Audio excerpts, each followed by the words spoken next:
अस्सलाम वालेकुम ट्रेनीज़, कैसे हैं आप सब लोग। उम्मीद करती हूँ आप सब लोग खैरियत से होंगे। आज हमारा लेक्चर नंबर 13 है और माइक्रोसॉफ्ट एक्सेल का लास्ट लेक्चर है फाइनली। आज हम देखेंगे इस लेक्चर में हम क्या चीज़ कवर करेंगे। आज हम डाटा एंट्री को कवर करेंगे कि हम एक्सेल में डाटा एंट्री कैसे कर सकते हैं। लाइक अगर आप एक स्कूल के टीचर हैं या आपके पास ऐसा डाटा आ गया कि आपने काफ़ी सारे स्टूडेंट्स का रिजल्ट बनाना है और आपके पास इतना टाइम नहीं कि आप एक एक रो को सिलेक्ट करके उसका डाटा फिल करें। अभी तो आपके पास जो मैंने डाटा दिखाई तो बहुत शॉर्ट फॉर्म, मैंने बहुत ही कम डाटा, लेकिन समटाइम आपके पास बहुत सारा डाटा होता है। अगर आपको फाइवर से कोई प्रोजेक्ट मिलता है या अपवर्क से कोई प्रोजेक्ट मिलता है या आपको डाटा एंट्री का वर्क फ्रॉम होम मिलता है तो उसमें आपको एक्सेल यूज़ करना होता है।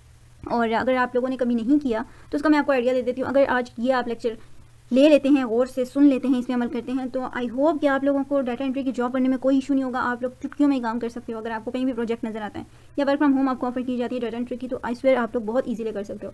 इसके लिए क्या करना है, फर्स्ट ऑफ ऑल तो आपको इधर नहीं जाना, आपने फाइल के ऑप्शन में जाने के बाद ऑप्शन में जाना है। ऑप्शन में जाने के बाद अपने यहाँ से क्विक एक्सेस टूल बार, याद रखिएगा क्विक एक्सेस टूल बार पर क्लिक करने के बाद आपने यहाँ से ऑल कमांड्स पे जाना है। यहाँ पर क्यों जाना है, क्योंकि हमने ये फॉर्म ऐड करना है, मेरे पास ऑटोमेटिकली है, आपने कैसे ऐड करना है वो मैं आपको बताती हूँ। ऑल कमांड्स में जाने के बाद आपने यहाँ से एफ वाली कैटेगरी में आ जाना है। ठीक है, एफ वाली कैटेगरी में आपने आने के बाद इसको थोड़ा स्लो कर देना है।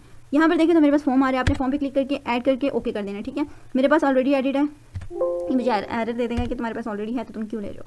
ठीक है, ऐड करने के बाद आपने ओके कर देना। ओके करने के बाद आपके पास ये आ जाएगा। आप देखिए मेरे पास स्टूडेंट नेम है, इंग्लिश मार्क्स उसके क्या हैं, उर्दू मार्क्स क्या हैं, साइंस मार्क्स क्या हैं, और मेरे पास काफ़ी लार्ज क्वांटिटी में स्टूडेंट्स हैं, उन सबका मैंने डाटा जो है फिल आउट करना है। लाइक तो मैं इंडिविजुअली नहीं कर पा रही, तो मैंने इसके ऊपर क्लिक किया और यहाँ पे लाके क्लिक करूँगी, ओके करूँगी, तो ये देखिए मेरे पास कह रहा है कि स्टूडेंट का नेम एंटर करो। मैं लिखती हूँ अली। अली की इंग्लिश के मार्क्स कितने हैं, 50 आउट ऑफ 100। ठीक है, इसी तरह अगर इसके उर्दू के मार्क्स पूछ रहे हैं तो मैं बता रही हूँ 70 out of 100, and science marks पूछ रहे हैं तो 40 आउट ऑफ 50। ये करके मैं न्यू करूँगी। जैसे मैंने न्यू किया आप देखें कि ये इसका एक जो डाटा रो है वो फिल हो चुकी है। इसी तरह मैं अपनी अगले स्टूडेंट के नाम लिख देती हूँ और इसके हैं 20 आउट ऑफ 50, सॉरी 50 कैसे होगी, एंड सेम है ऐसे मैं उसके उर्दू के मार्क्स मेंशन कर देती हूँ एंड देन न्यू पे क्लिक करूँगी। यू सी कि जैसे जैसे मैं न्यू पे क्लिक कर रही हूँ तो ये मेरे पास मतलब नेक्स्ट की तरफ जाता जा रहा है। अब आप यहाँ पर देखें क्राइटेरिया का ऑप्शन आ रहा है आपके पास। अब क्राइटेरिया पे आप क्लिक करोगे ना तो क्राइटेरिया में आपके पास ये आ जाएगी शीट नंबर 1 की। शीट नंबर 1 पे आप क्या करना चाहिए, जो आपके पास ओपन है ये शीट नंबर 1 है, इस पर आपने क्या करना है। अब यहाँ पर लिख देती हूँ नादिया, इंग्लिश मार्क्स उसके 100 आउट ऑफ 100 हैं, 90 out of 100, and last one is 40 out of 100, तो sorry 50, and then I will click on new. You see जब मैं न्यू पे क्लिक कर रही हूँ तो ये मेरे पास ऑटो फिल नहीं हो रहा है, ये सिर्फ आपको एक क्राइटेरिया का आ गया। लेकिन अगर आप यहाँ से फॉर्म पे क्लिक करके इसको इसी तरह फिल करते हैं तो आपके पास नेक्स्ट जो है वो लाइन शुरू हो जाती है कि आप नेक्स्ट जो हमारा स्टूडेंट है उसका डाटा एंटर करें। इसी तरह मैं आपको कुछ करके दिखा देती हूँ ताकि आप लोगों की अच्छी प्रैक्टिस हो जाए। ओहो 1200 कहाँ से हो गई। सो गाइस यू सी कि जैसे जैसे मैं न्यू पे करती जाती हूँ तो ऐसे मेरे पास डाटा आ रहा है। यानी कि ये आपके लिए बहुत ईजी वे होता है कि अगर आप इसको इस तरह से फिल करें। लेट्स सपोज अगर आप इस तरह से करें कि मैं एक मतलब स्टूडेंट का डाटा है उसको इस तरह से फिल करने की कोशिश कर रही हूँ, और ये आपको पता है समटाइम मेरे लिए काफ़ी मुश्किल हो जाता है, इसको एक बर्डन लाइज समझ सकते हैं आप। ये तो मेरे पास शॉर्ट फॉर्म ऑफ डाटा है, इसलिए मैं आपको यानी कि जल्दी से करके बता रही हूँ। ये आप जब डाटा एंट्री का काम करेंगे तो आपको उस पर बहुत ज़्यादा डाटा दिया जाएगा और आपको ये भी कहा जाएगा कि इसको बैठ के आपने 2 घंटे में हमें कवर अप करके देना है। तो ये आपको जो तरीका मैंने बताया बहुत ईजी तरीका है पूरी रोज़ को फिल करने का। ठीक है, और इसके साथ साथ एक दफ़ा हम अपने एक्सेल का रिव्यू कर लेते हैं। हमारा लास्ट तो यहीं पे था, आपका हम रिव्यू यहाँ से स्टार्ट करते हैं कि फाइल के ऑप्शन में क्या क्या चीज़ें अवेलेबल होती हैं। यूसी फाइल में हमारे पास वही है जो हमारे पास वर्ड में था। ठीक है, होम के टैब में जाते हैं। होम के टैब में आपके पास ये आपको दिखाई दे रहे हैं ग्रुप्स। ठीक है, इनको हम रिबन्स भी कहते हैं और ग्रुप्स भी कहते हैं। ये आपको दिखाई दे रहे हैं ना, ये सारे रिबन्स भी होते हैं और इनको हम ग्रुप्स भी कहते हैं। इसी तरह आपके पास जो है फ़ॉन्ट चेंज करने, फ़ॉन्ट छोटा बड़ा करने का आपको डायरेक्ट की दे दी गई है, इसको डायरेक्ट की बोलते हैं। बेसिकली ये आपके पास ऑप्शन होता है और ये आपके पास होती है डायरेक्ट की। ठीक है, ये हमारे पास सेक्शन किसका आ गया, ये रिबन हमारे पास फ्रंट का है और ये हमारे पास एक ग्रुप है फ्रंट्स का। फिर ये हमारे पास अलाइनमेंट का है। अलाइनमेंट आप कैसे करते हो, ये पूरा आपने सेलेक्ट किया, सेलेक्ट करने के बाद आप अलाइन कर लेंगे, पूरे डाटा को मैंने अलाइन कर लिया है। उसके बाद इसी को मैं सेलेक्ट करने के बाद यहाँ से अगर इसको कैपिटल लेटर्स में लाना चाह रही हूँ, मैं कहती हूँ मेरे कैपिटल लेटर होने चाहिए, तो आपके पास कुछ तो यहाँ पर फ्रंट्स होंगे जो कैपिटल लेटर्स फॉर्म में होंगे, आप उनको भी सेलेक्ट कर सकते हो। तो आपका हर ईच वर्ड जो होगा वो कैपिटलाइज्ड हो जाएगा और ये आपके लिए ज़्यादा ईजी रहेगा। देन उसके बाद आप देख सकते हो तो यहाँ से आप अपने जो हेडर्स हैं इनको रोटेट भी कर सकते हो। ठीक है, सी मैंने इनको रोटेट कर लिया। ठीक है, ऐसे आप करके भी रोटेट कर सकते हो, अपने डाटा को जो है वो एक तरह से आप मॉडलाइज कर सकते हो। ठीक है, एंड उसके बाद आप देखो रैप टेक्स्ट का ऑप्शन भी आपके पास अवेलेबल होता है। इसकी इतनी ज़रूरत नहीं होती। मर्ज सेंटर का मतलब ये कि अगर मैं 2-3 सेल्स को आपस में मिलाना चाह रही हूँ, मर्ज सेंटर पर क्लिक करूँगी तो इनमें से जो हमारे पास रोज एंड कॉलम वाले फॉर्म थे वो खत्म हो गए, सिर्फ एक सेल बन गया हमारे पास। ठीक है, यानी कि मल्टीपल सेल को हमने मर्ज कर लिया एक ही सेल में।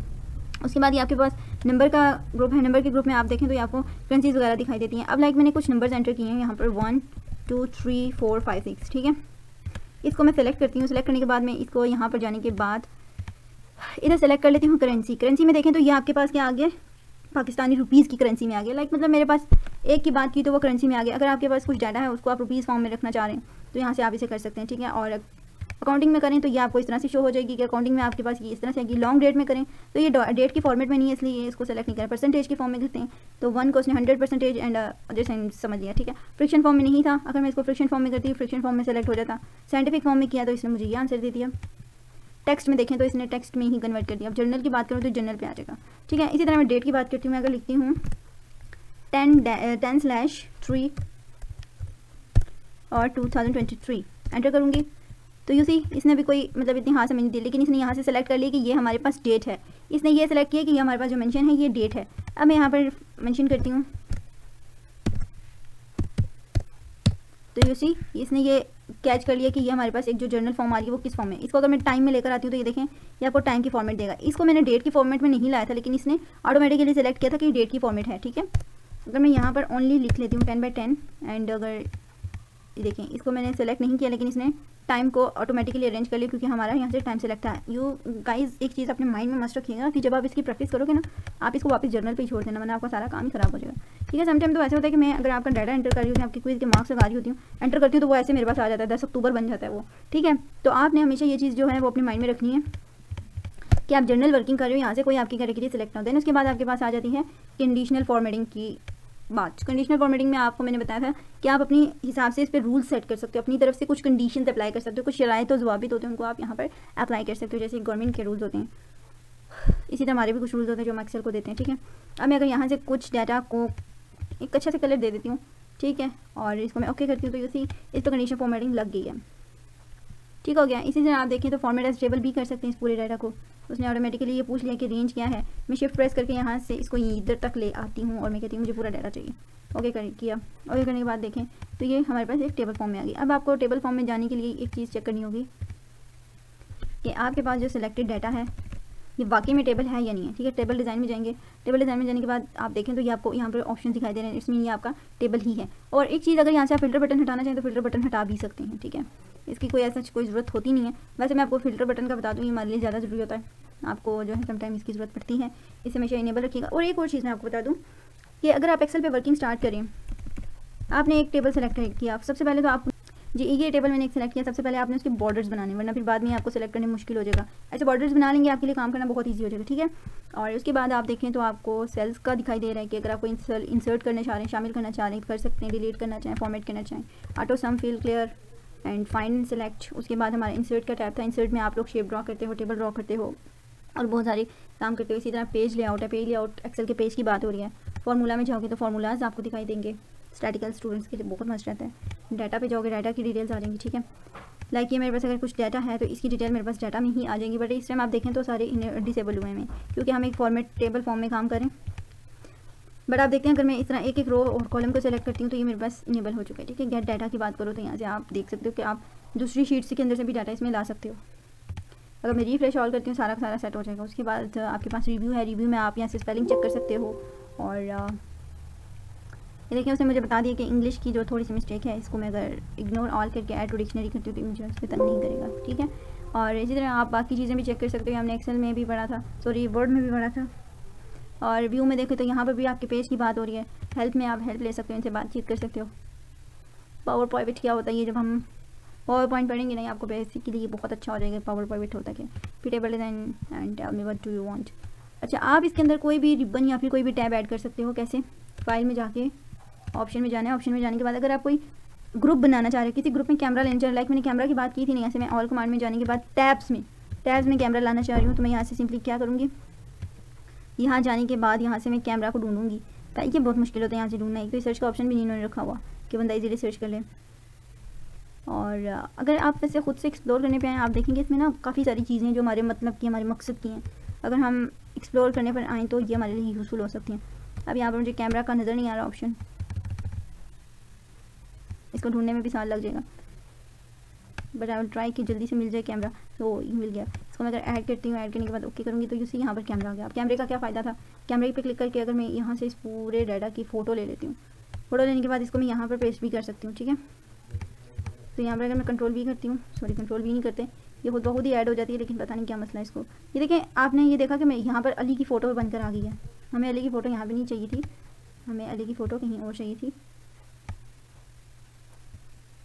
इसको मैंने सेलेक्ट करा, सेलेक्ट करने के बाद इसकी पिक्चर फॉर्म में गए और ये है, और ये देखिए the picture is too large. अच्छा ठीक है भाई, मान लिया, ठीक है हो गया। अच्छा अब देखें, जो मैंने पिक्चर बनाई थी ना वो इसके ऊपर ही पेस्ट हो गई है, तो हम इसको इससे अच्छा है कि डिलीट ही कर देते हैं। हम एक छोटे से पोर्शन की पिक्चर ले लेते हैं। ये क्या हो रहा है, इस पोर्शन की हमने पिक्चर ली, इसको हम ले आते हैं यहाँ पे लाने के बाद आप इसे चाहे तो बड़ा करें चाहे तो छोटा करें, वट एवर यू वांट, ठीक है। यहाँ से आप पिक्चर के फॉर्मेट भी दे सकते हैं। मेरे पास क्लियर पिक्चर नहीं है, सही से पिक्चर नहीं है, लेकिन आप लोग ट्राई करें, आपके पास ठीक आनी चाहिए। ओके, और क्योंकि ये आपके पास अगर असाइनमेंट आती है ना एक्सेल की, तो वो आपकी इसी चीज़ पर बेस्ड होगी। तो ईच एंड एवरीथिंग की आपको प्रैक्टिस होनी चाहिए। बाकी इंशाल्लाह हम लोग मिलेंगे नेक्स्ट थर्सडे को, क्योंकि आपको बताया है कि इस थर्सडे से नेक्स्ट थर्सडे तक आपको ऑफ है, चिल करें, और जिन्होंने लेक्चर नहीं लिया वो बैठ के लेक्चर लें।